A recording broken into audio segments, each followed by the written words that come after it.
Welcome back, students.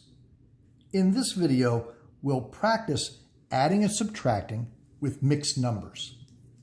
The first step when you add or subtract mixed numbers is to change them into improper fractions. Here's the process. Keep the denominator. Now multiply 4 times 2 and add 1. 4 times 2 is 8, plus 1 is 9. Let's use the same process here. Copy the denominator. Multiply 1 times 6 plus 1. 1 times 6 is 7. 1 times 6 is 6, plus 1 is 7. Now that I've got improper fractions, we need a common denominator.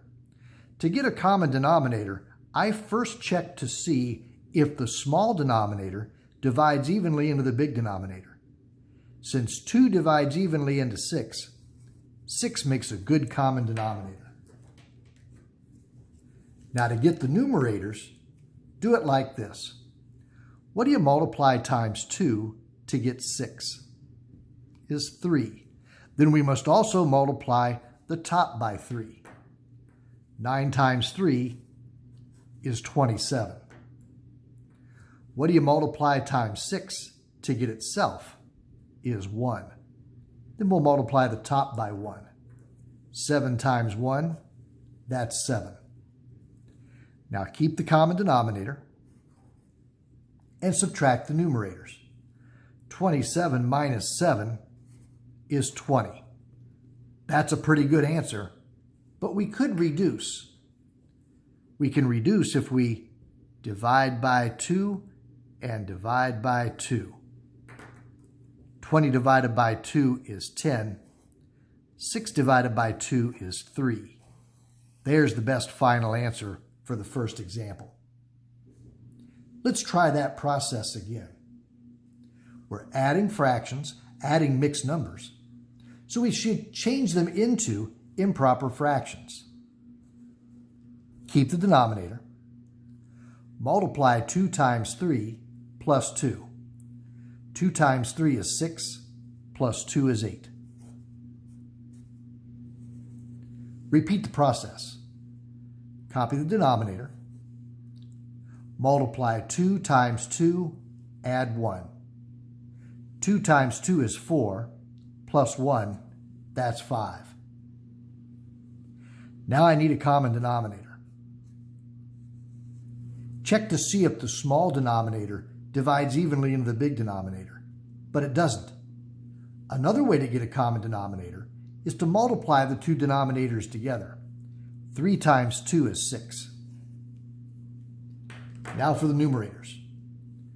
What do you multiply times 3 to get 6?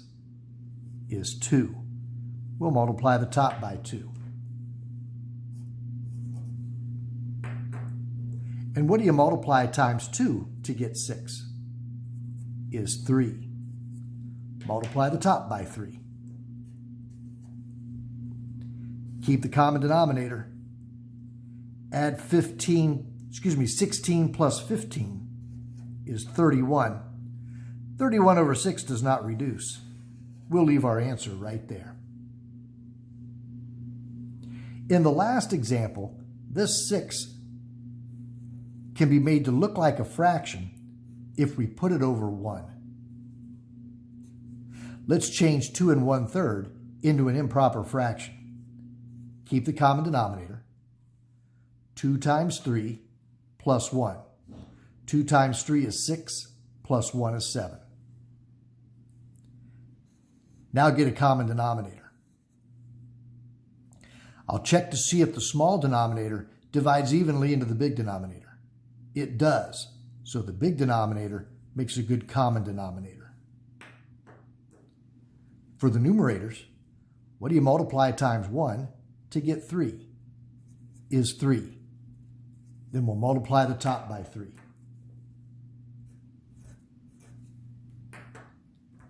What do you multiply times a number to get itself? Is 1. So we'll multiply the top by 1.